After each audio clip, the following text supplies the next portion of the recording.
কুমিল্লা ৭ থেকে রেদওয়ান আহমেদ, তাদেরকে ভোট না দেওয়ার জন্য আমরা জনগণকে আহ্বান জানাবো। আজকে একটা সুসময় রয়েছে, নির্বাচন করতে ড্যাং ড্যাং করে বিদেশ থেকে চলে আসছে।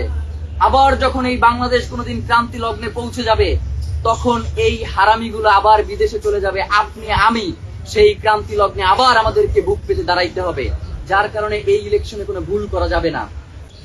আমরা দেখতে পাচ্ছি জামাত, বিএনপি এবং অন্যান্য রাজনৈতিক দলগুলোর দ্বৈত নাগরিকদেরকে নমিনেশন দেওয়া হয়েছে। আমরা ইনকিলাব মঞ্চের পক্ষ থেকে তাদের নাম ধরে ধরে আজকে থেকে আমরা তাদের নাম ধরে ধরে কোন আসন থেকে সে নির্বাচন করছে এবং তাদেরকে ভোট না দেওয়ার জন্য আমরা জনগণকে আহ্বান জানাবো।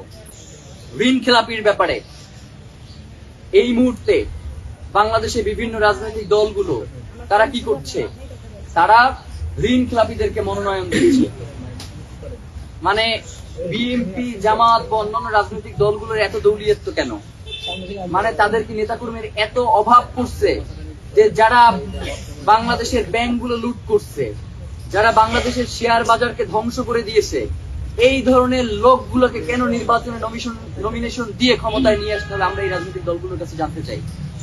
ভাইরা, আমরা ইনকিলাব মঞ্চের পক্ষ থেকে অলরেডি একটা ডাটাবেস তৈরি করেছি যে কোন কোন দলের কোন কোন আসনের কোন কোন প্রার্থীর নামে ঋণ খেলাপির অভিযোগ এসেছে।